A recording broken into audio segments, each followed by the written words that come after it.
নিযুক্তিৰ নতুন দিগন্ত, অতিৰিক্ত 2 লাখ নিযুক্তিৰ লক্ষ্য। অধ্যক্ষ মহোদয়, আমাৰ চৰকাৰে 1 লাখ নিযুক্তিৰ প্ৰতিশ্ৰুতি দিছিল আৰু আমি সেই প্ৰতিশ্ৰুতি ইতিমধ্যে অতিক্ৰম কৰি বিগত 5 বছৰত 1,64,000তকৈ অধিক চৰকাৰী চাকৰি প্ৰদান কৰিছোঁ।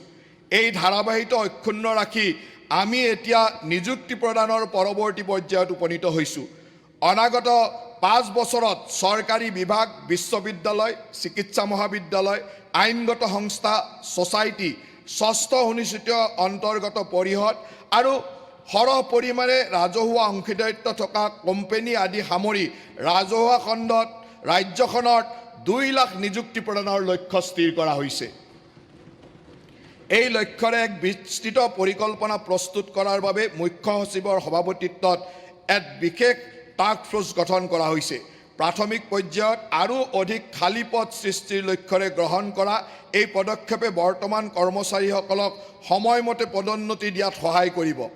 আৰক্ষী বাহিনী, ভূ ৰাজহ কৰ্মচাৰী, শিক্ষানুষ্ঠান, স্বাস্থ্যসেৱা প্ৰতিষ্ঠান, বন আৰু ৰাজহ উপাৰ্জনকাৰী বিভাগসমূহত নতুন পদৰ সৃষ্টিৰ কথাও আমি বিবেচনা কৰিম।